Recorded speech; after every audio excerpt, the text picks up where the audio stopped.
선입견이 무섭습니다.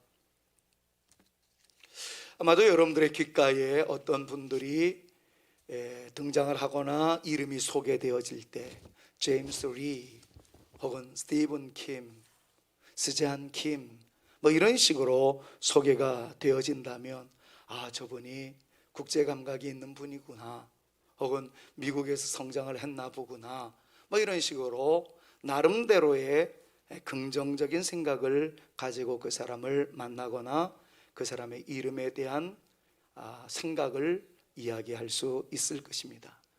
그러나 우리나라의 상황에 있어서 어떤 분이 소개되어지는데 저는 박아야코입니다, 혹은 이 나카무라입니다 등등으로 이야기가 되어진다면 우리나라의 상황에서는 반응이 사뭇 달라질 것입니다.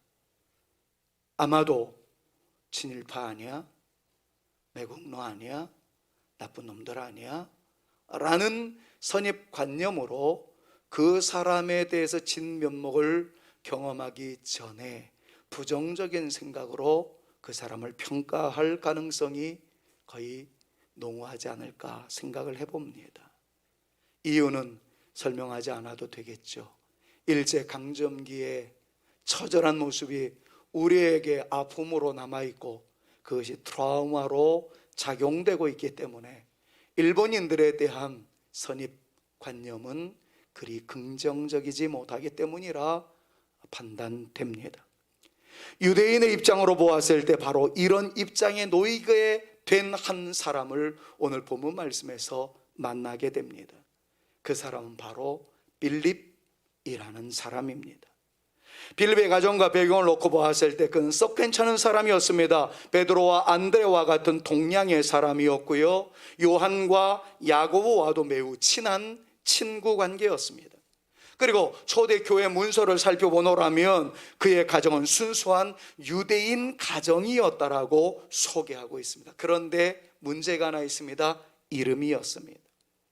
빌립이란 이름은 유대식의 이름이 아니었습니다. 그때 당시에 이스라엘을 속국으로 만들어 놓고 일제 강점기의 모습이 있었던 것처럼 로마 강점기에 있었을 때에 빌립이라는 이름은 그의 전신이라고 할 수 있는 헬라 시대의 이름이었기 때문에 그렇습니다. 헬라 시대에 유명한 왕이 있었습니다. 그 사람이 바로 여러분들 다 알고 계시는 이름이죠. 알렉산더 대제라는 사람이 있었습니다. 그런데 그 사람의 아버지의 이름이 빌립이었습니다. 아마도 자녀들의 미래에 대해 관심을 가지고 있었던 집에서는 알렉산더라는 이름과 빌립이라는 이름을 많이 사용했었고 그것이 유행이 되었었을 때가 있었습니다.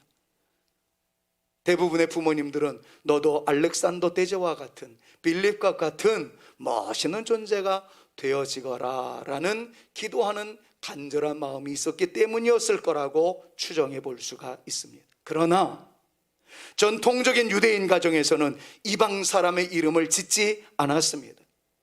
그런데 유대인으로서 이방인의 이름을 지은 것을 보면 빌립의 가정은 아마도 자유스럽고 개방적인 색깔을 띠고 있었을 것이다라는 우리 선대의 신학자들의 연구는 참고할 가치가 있다고 생각이 됩니다.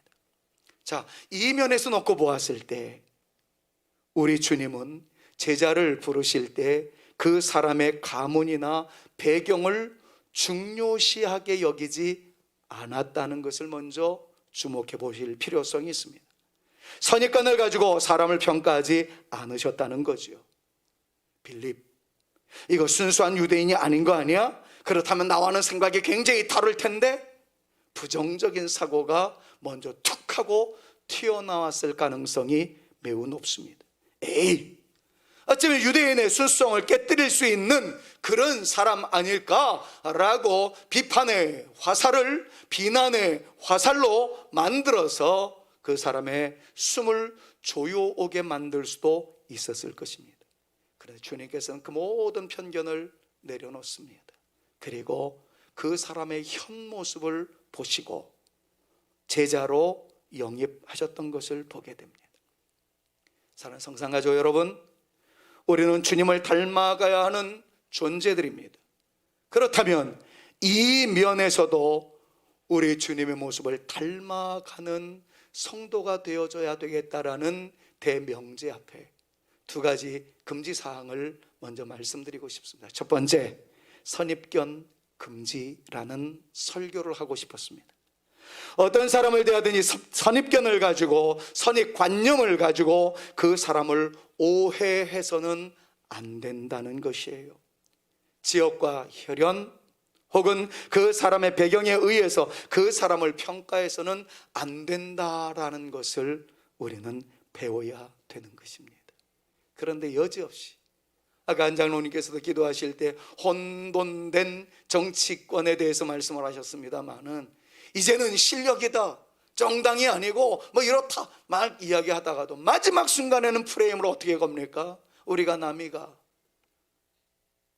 나는 어디 사람인데, 이것에 매여 있는 대한민국의 모습을 볼 때에 이거 좀 깨뜨려야 될 것 아니겠나 하는 그런 생각을 해봅니다. 부끄러운 고백입니다. 저는 호남 사람도 아니고 영남 사람도 아닙니다. 그렇다고 충청권 사람도 아니고 중부지역 사람도 아닙니다.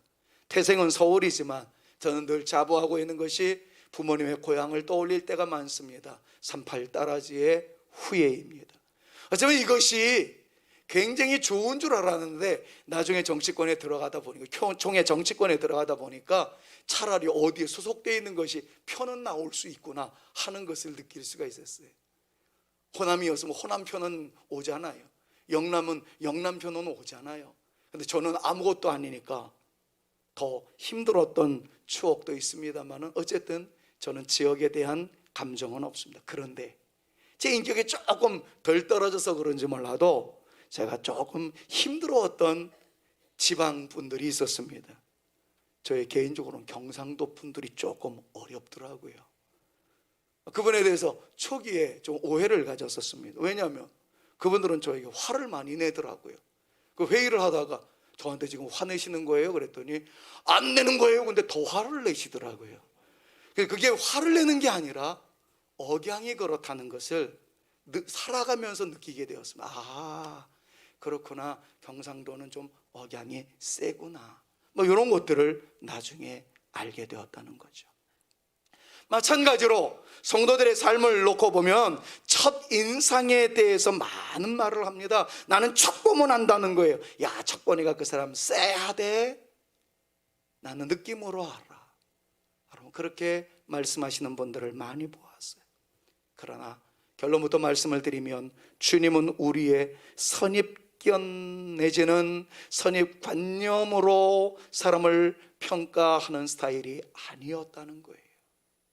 그분은 그 모습 그대로를 받아주셨습니다.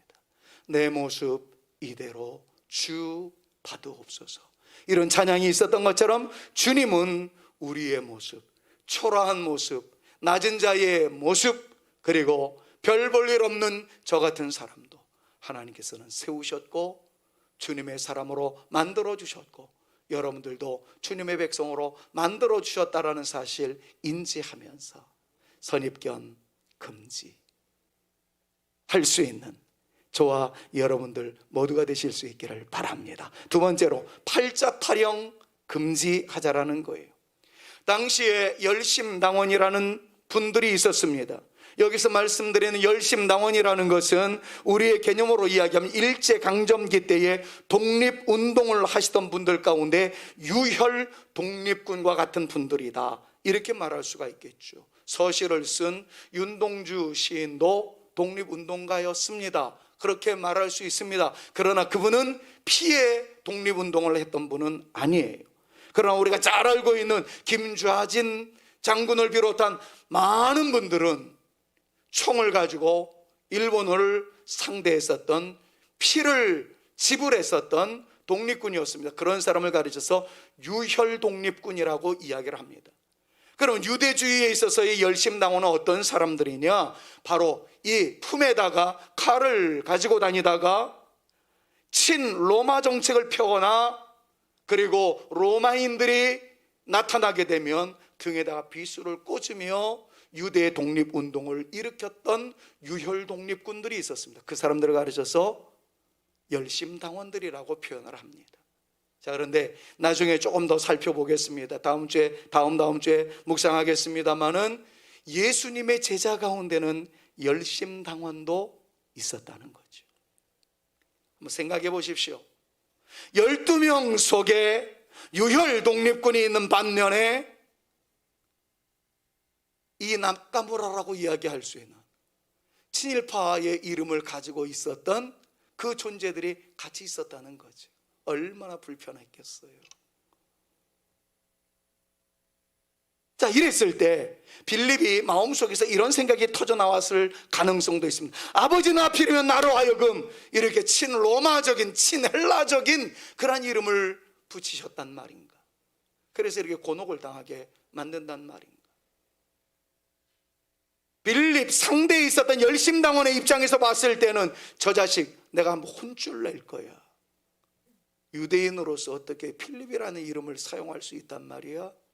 여러분, 그 안에 분쟁의 소지가 굉장히 많았을 것입니다. 만약에 빌립이 오늘날의 말로 왕따를 당하게 됐다면 내가 우리 아버지 때문에 내 인생 망하게 됐다고, 왕따 당하게 됐다고, 집단 따돌림을 받게 되었다고 그렇게 얘기할 가능성이 있었던 상황이었습니다. 이것에 대해서 저는 심리학적으로 굳이 긴 설명을 하지 않아도 우리가 좀 쐐기를 받고 넘어가야 할 한 내용이 있기 때문에 이 사람의 이름을 꺼내겠습니다. 지그먼트 프로이드라는 사람이에요. 이 프로이드라는 사람 대단한 심리학자입니다. 20세기의 가장 위대한 인물 100인 안에 들어갔던 존재예요. 그런데 이분의 이론을 다 이야기할 수는 없고요. 한 가지만 딱 이야기하면 정신은 결정된다, 정신결정론을 주창한 사람입니다. 굉장히 웅장한 내용인 것 같지만 간단하게 정리하자면 이렇습니다. 어떤 부모의 영향 속에 있었는지에 따라 자녀들의 운명이 결정되어진다, 그런 내용이에요. 그런데 그 정신과 성격은 5세 이전에 결정되어지기 때문에 부모의 영향력이 거의 100%다, 이렇게 주장하는 것이 프로이드의 주장입니다. 좀 유식한 척하자면 교수로서 이것을 학생들한테 가르칠 때는 뭐 구강기, 학문기, 남근기부터 시작해서 오이디푸스 컴플렉스 여러 가지 설명들을 해야 됩니다만은 우리 성도님들의 실력 수준이 그거를 넘어서기 때문에 그만하겠습니다. 어쨌든 그런 일련의 과정을 통해서 사람의 정신이 결정된다는 거죠. 일면으로는 이해가 됩니다. 좋은 환경에서 좋은 부모의 영향을 받으면 잘 성장할 가능성이 있겠죠, 상대적으로.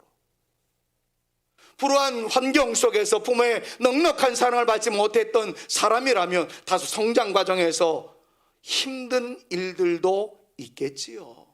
그러나 그것이 과연 운명으로 결정되어질까요? 숙명으로 이어질까요? 아닙니다.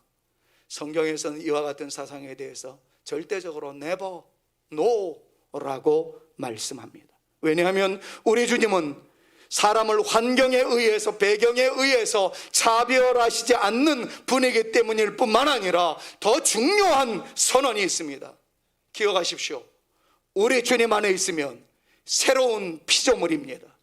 이전 것은 pass away, 지나가 버리고 우리는 새 존재가 되어질 줄로 믿습니다. 고린도후서 5장 17절 말씀을 이래서 우리는 선포하지 않을 수가 없어요. 큰 목소리로 누구든지, 같이 한번 크게 읽습니다.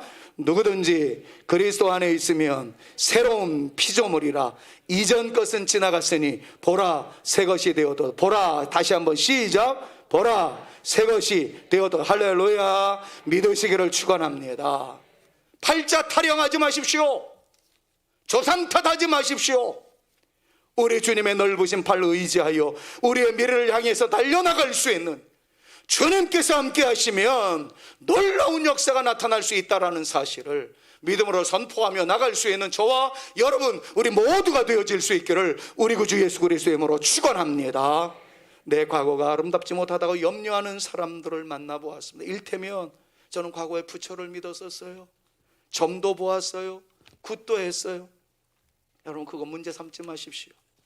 만약에 그런 것들이 예수님을 믿고 난 다음에 하신 행위라면 부끄러울 수 있습니다. 그러나 예수님을 만나기 전에 행동이었다면 그건 이미 지나갔어요. 내가 주님을 만나고 난 이후에는 내가 주를 찬양하는 사람이 되었고 주님을 의지하는 사람이 되었습니다. 그것으로 족합니다. 주님께서는 오늘의 우리의 모습을 보십니다.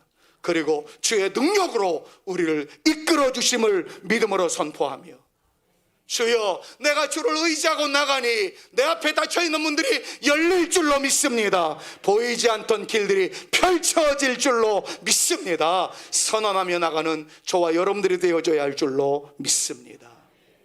사실 준비한 내용이 있으나 시간 관계상 모세 이야기는 생략하도록 할게요. 자, 이런 맥락에서 빌립이라는 분이 어떤 모습으로 성화되어져 갔는지를 한번 살펴보려고 해요. 그런 약점이 있었어요. 부모 잘못 만나서 왕따를 당하는 아픔이 있었노라고. 아버지는 국제감각에 뛰어나서 그렇게 졌다지만 나는 집단 따돌림을 당할 수 있는 상황이었노라고. 이것이 나의 삶에 있어서 아킬레스건이었다고, 나의 약점이었다고 그렇게 생각할 수도 있었던 상황이었어요. 근데 하나님께서는 그것을 또 사용하시는 분이라는 것을 오늘 본문 말씀을 통해서 배우게 됩니다. 자, 그는 예수님의 제자이기는 하였지만 좋게 평가하면 국가를 넘어서 세계적인 감성을 가지고 있는 존재라고 긍정적으로 평가될 수 있었지만, 이미 말씀드렸던 대로 유대주의 입장에서 봤을 때는 매국노와 같은, 친일파와 같은 그렇게 오점을 남길 수 있었던 사람이었다라는 거죠. 자, 그런데 하나님은 그걸 사용하셨어요. 그게 오늘 본문 말씀에 나오는 내용입니다. 예수님께서 그리스도의 복음을 증거하며 하나님의 나라가 확장되어져가는 놀라운 역사를 일으키시자 여기저기에서 사람들이 몰려왔습니다. 그런데 유대인들만 몰려왔던 것이 아니라 이방인들도 몰려왔어요. 그 중에 헬라인들이 있었어요.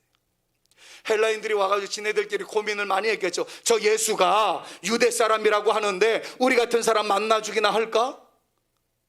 우리가 헬라인으로서 만약에 저 예수가 아주 폐쇄성을 가지고 있는 사람이라면, 독립운동을 하는 사람이라면 우리 같은 사람을 아주 싫어할 터인데, 이런 생각에 쭈뼛쭈뼛하고 있었고 그 마음속에서 용기를 내지 못하고 눈치만 보고 있었던 상황이었어요. 그런데 예수님 바로 최측근 가운데 자기네들이랑 공감대가 형성된 한 사람이 있었다는 것을 발견했어요. 그거는 이름이 주는 공감대였습니다. 다 베드로, 안드레, 유대식의 이름이었는데, 와우, 우리가 살고 있는 동네에서 제일 많았던 이름 중에 하나인 필립이라는 이름을 쓰고 있는 그 녀석을 보니까, 야, 저 사람은 우리랑 통하지 않겠나. 그래서 그 사람을 통해서 예수님을 만나는 장면이 오늘 본문 말씀이에요. 20절 말씀 같이 한번 설명에 근거해서 읽어보시자고요. 명절에 같이요. 명절에 예배하러 올라온 사람 중에 헬라인 몇이 있는데 그들이 갈릴리 베세다 사람 빌립에게 가서 청하여 이르되, 선생이여, 우리가 예수를 배웁고자 하나이다. 기가 막혀요. 빌립에게 있어서는 자기의 이름이 자기에게 너무나도 많은 스트레스를 안겨주었던 것 같은데, 하나님께서는 오히려 그 아킬레스건 같은 것들을 사용해서 헬라인들이 예수님을 만나는데 브릿지 역할을 감당하게 해주셨다는 거예요. 쓸모없는 인간인 줄 알았는데 아니요, 또 다른 세계로의 문을 열 수 있게 만드는 열쇠 역할을 감당한 존재가 빌립이었다라는 것에 주목할 필요가 있습니다. 그럼 다 똑같을 수 없어요. 다 똑같아서는 안 됩니다. 내가 조크 아닌 조크를 하나 하겠는데, 참 저는 이게 활동적이지 못하고 교제적이지 못하고 그냥 부족함이 많습니다. 근데 어쩌면 여러분들은 그 부족한 저를 그렇게 닮으셨어요.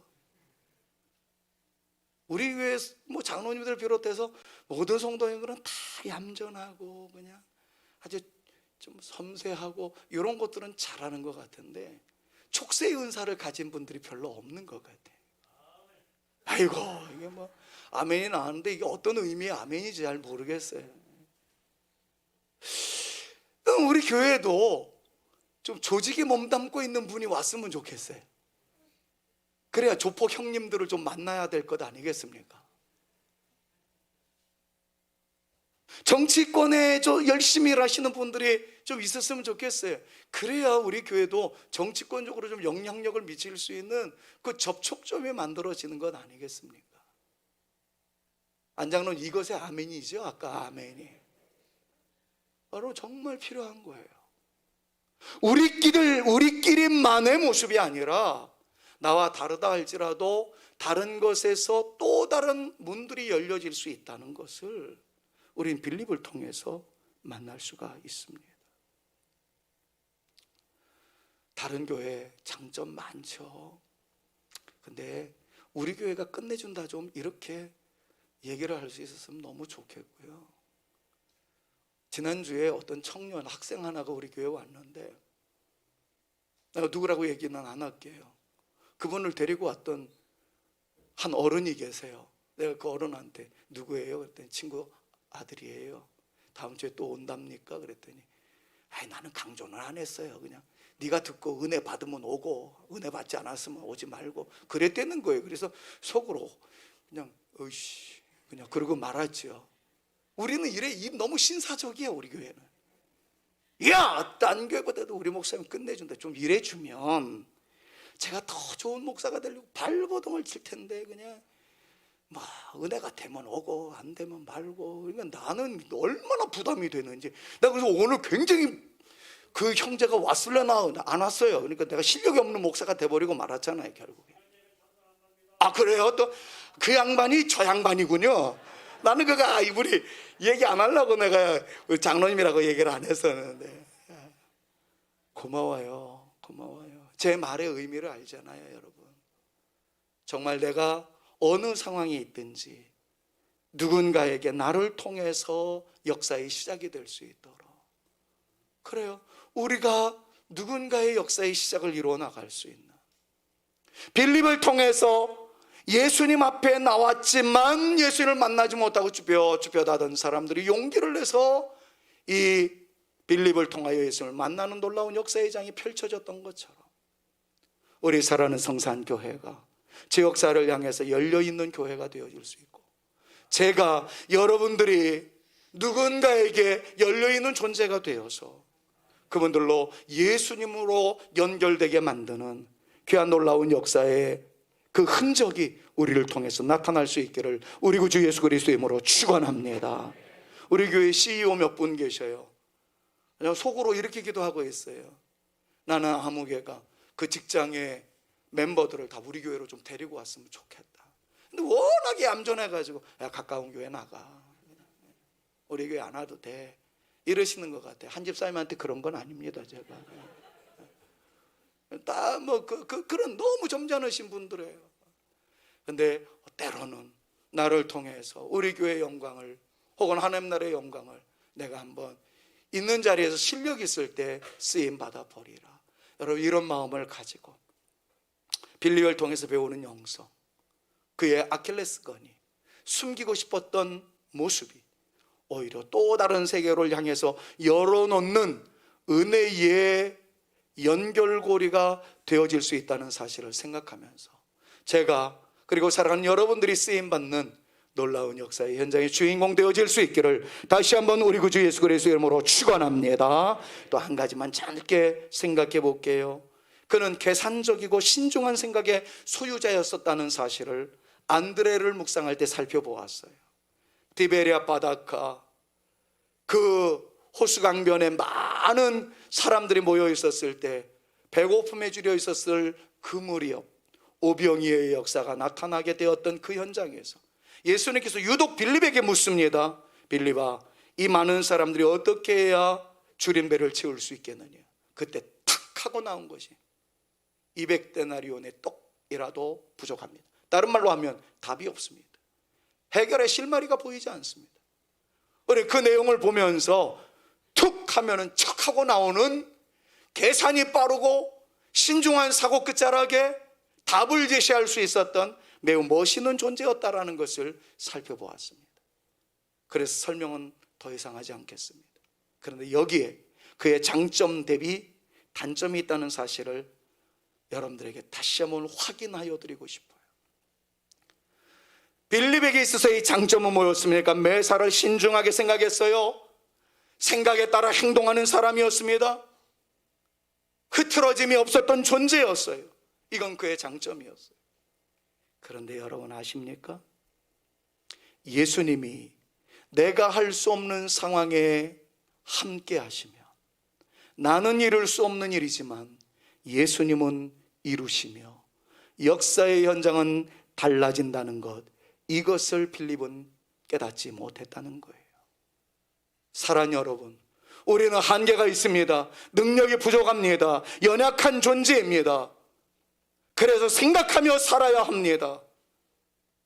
그러나 그때 내가 생각하지 못하는 것을 주님께서는 하실 수 있다는 사실을, 주님께서 역사하시면 역사가 달라질 수 있다는 사실을, 우리에게 불가능한 것을 주님은 하실 수 있다는 사실을, 주님께서 역사하시면 상황은 달라진다는 사실을 믿으실 수 있기를 우리 구주 예수 그리스도의 이름으로 축원합니다. 사랑하는 여러분, 우리가 현실을 살아갈 때 현실을 직시할 필요가 있습니다. 많이 생각하고 많이 계산하고 많이 설계해야 합니다. 그러나 우리의 계획에 주님께서 꼼짝 못하시도록 하면 안 된다는 것을 다시 한번 이 시간 우리의 마음속에 거룩한 씨앗으로 뿌려 놓으십시오. 내가 다 설계해요, 내가 알아서 다 한다는 듯 너무 앞서 달리지는 마십시오. 어떤 이는 나의 인생 설계라고 해서 리스트를 작성합니다. 그래서 20대는 반드시 이것을 하겠다, 30대는 이것을 하고, 40대는 이것을 하고, 50대 60대는 이것을 하리라. 더 세분해서 40대 초반에는, 중기에는, 그리고 말년에는, 그리고 50대로 넘어가면 너무나도 인생 설계가 완벽해 놓습니다. 봤을 때 감동을 받기까지 합니다. 그러나 그것에 매이지 마십시오. 주님은 우리의 인생에, 우리가 설계한 우리 인생 리스트 그 곳곳에 어떻게 개입하셔서 어떻게 사용할지 우리는 모릅니다. 그렇기 때문에 이 말 유념하셔야 합니다. 여러분들의 인생에 대해서 최선을 다해서 준비하십시오. 최선을 다해 일하고, 늙었다 손 내려놓지 말고 계속해서 끊임없이 공부하십시오. 그러나 하나님의 인도하심을 기대하시는, 하나님의 역사를 사모하시는 저와 여러분들 되실 수 있기를 우리 구주 예수 그리스도의 이름으로 축원합니다. 그러나 우리의 생각대로 안 될 때가 있습니다. 계획대로 안 될 때가 있습니다. 이럴 때마다 사람들은 낙심하게 됩니다. 심지어는 믿음이 있노라 하는 사람들도 흔들릴 때가 있습니다. 이럴 때는 다음의 말에 집중하십시오. 이 말이 어저께 여러분들에게 오늘 예배를 인도하면서 먼저 보내드린 목회 문자에 실어드렸습니다. 다음의 말을 잊지 마십시오. 우리는 우리를 향한 하나님의 계획을 알지 못합니다. God's plan are for us. 우리를 향한 하나님의 계획에 대해서 I don't know, 우리는 잘 모를 때가 있다는 거예요. 그런데 그 다음 말 꼭 기억하십시오. 하나님의 방식이, 우리의 방식, 하나님의 계획이 나의 계획과 다소 다르다 할지라도 하나님의 방식은 언제나 최고라는 사실, God's way are always best, 최선이자 최고라는 사실을 믿으시기를 주님의 이름으로 축원합니다. 사실 그래요. 우리는 때때로 슬픔을 겪습니다. 우리가 꿈꾸던 화려한 꿈이 와르르 무너질 때 좌절하며 절망에 몸부림칠 때도 있습니다. 자기의 인생이 버려졌다고 느끼기도 합니다. 하나님을 원망할 때도 있습니다. 다른 사람들은 승승장구한 것 같은데 나의 인생만 비참한 것 같은 느낌에 시달립니다. 견디지 못해 스스로 생명을 포기하는 그런 분들도 있었습니다. 결코 안 될 일입니다. 쓴소리 한마디 하겠습니다. 실패를 원하는 것은 아니지만, 저도 여러분들이 실패하는 인생이 되어지지 않기를 간절히 소망하지만, 실패가 끝이라는 생각은 거두십시오. 아프기는 하지만 실패라는 것은 교육과정일 뿐입니다. 한번 생각해 보십시다. 실패하지 않고 어떻게 겸손할 수 있겠습니까? 실패하지 않고 어떻게 실패한 사람의 마음을 알 수 있겠습니까? 실패하지 않고 어떻게 성공한 사람을 존경할 수 있겠으며, 실패하지 않고 어떻게 성공에 대해서 눈물을 흘리며 감사할 수 있겠습니까? 그렇다고 제가 여러분들이 실패의 쓴물을 경험하고 난 이후에 회복되어지기를 원하는 것을 원하고 있는 것은 아니에요. 난 여러분들이 다 성공했으면 좋겠어요. 그러나 인생의 길목에 내 생각대로 안 될 때가 있더라는 거죠. 내가 계획했던 것들이 와르르 무너질 때도 있더라는 것입니다. 기도는 했습니다. 그런데 내가 원하는 때에 원하는 것을 하나님께서 옛다 이것이다 하고 하나름 안겨주시는 감동스러운 때가 그렇게 많지 않다는 거예요. 그럴 때 어떻게 해야 되겠습니까? 방금 전에 말씀드렸던 것을 다시 한번 음미해 보라는 겁니다. 하나님의 방식이 우리의 방식과 다를 수 있어요.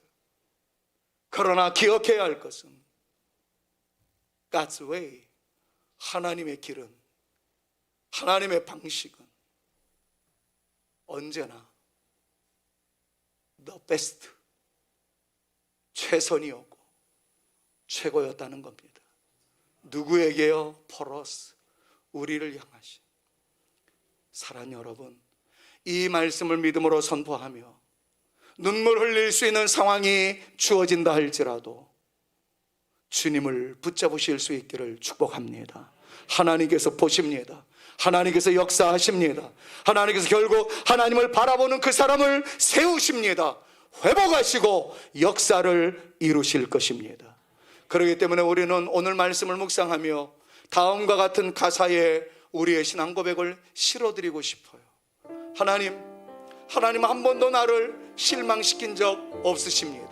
여러분, 이거는 선제 공격입니다. 죄송한 설교를 합니다. 우리의 믿음의 고백이 내가 넘어지고 힘들고 어려움의 상황에 있음에도 불구하고 나는 한 번도 하나님을 실망해 본 적이 없습니다. 이것이 우리의 온전한 신앙 고백이었으면 얼마나 좋겠습니까? 나는 그렇게 되어지기를 소망하면서, 그러나 거기에 동의를 하지 못한다면 하나님에 의해서 선제 공격하는 거예요. 하나님, 저 때로는 넘어질 때가 있습니다. 하나님의 생각이 저의 생각과 너무 달라서 내가 하나님에 대해서 실망한다라고 이야기할 수밖에 없을 때도 있었습니다. 그러나 이 고백이 나의 고백이 되어지기를 원합니다. 내가 실망할 수 있는 상황에서도 하나님은 나를 실망시키는 분이 아니라고 내가 찬양하며 나갈 수 있기를 소망합니다. 그리고 마침내 주님이 나를 세워주시는 것을 경험할 수 있게 하여 주시옵소서. 먼저 오늘 말씀을 붙잡고 우리가 하나님을 향해서 내가 이런 생애를 살기를 원하오니 나를 사로잡아 주옵소서. 여러분, 이런 마음을 가지고 이 가사에 우리의 신앙을 얹어 하나님 앞에 보내드릴 수 있었으면 좋겠어요. 하나님 한 번도 나를 실망시킨 적 없으시고 언제나 공평과 은혜로 나를 지키셔. 지나온 모든 세월들, 지나온 모든 세월들 돌아보아도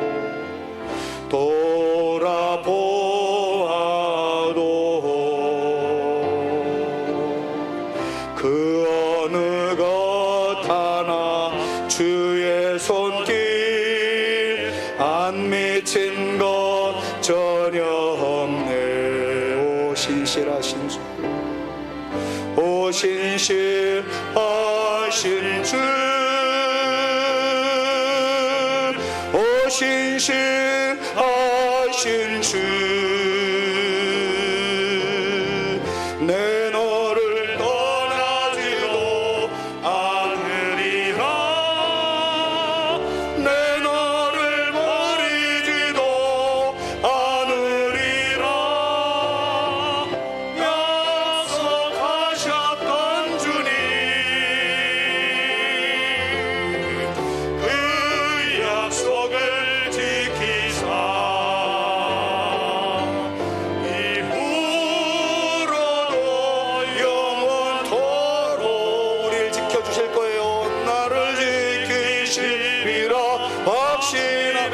신실하신 주, 진심으로 주를 찬양합니다. 오 신실하신 주, 오 신실하신 주, 내 너를 떠나지도 않으리라, 내 너를 버리지도 않으리라. 약속하셨던 주님, 그 약속을 지키사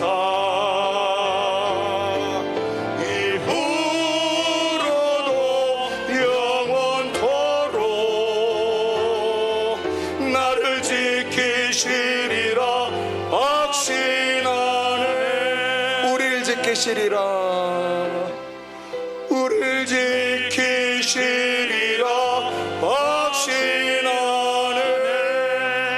그러기에 마지막으로 우리는 이 영광을 주 앞에 올려드렸으면 좋겠어요. 영광 영광 할렐루야, 영광 영광 할렐루야, 영광 영광 할렐루야.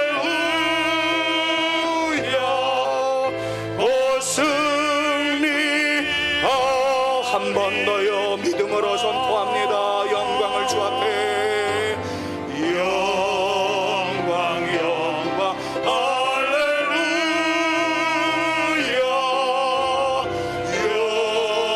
영광 영광 할렐루야, 영광 영광 할렐루야. 오 승리하리라,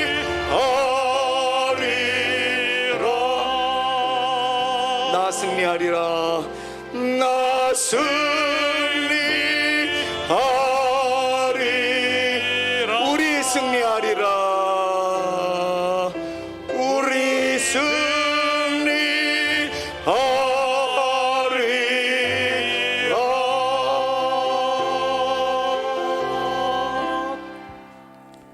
이제는 우리 구주 예수 그리스도의 은혜와 아버지 하나님의 극진하신 사랑하심과 성령님의 감화감동 위로교통 충만케 하심이 우리 안에 있었던 선입견, 우리 안에 있었던 바람직하지 못했던 생각들, 편견, 기타 비성경적 사고들 다 내려놓고 나의 약점을 들어서라도 하나님의 영광을 위하여 사용하시는 하나님의 역사를 기대하며, 주님 제가 여기 있사오니 저를 사용하여 주옵소서 기도하며 돌아가는 주의 택한 자녀들 머리 위에와 저들의 가정 슬화의 자녀 손들, 우리 사랑하는 성산교회 위에 이제로부터 영원토록 함께 있을지어다. 아멘.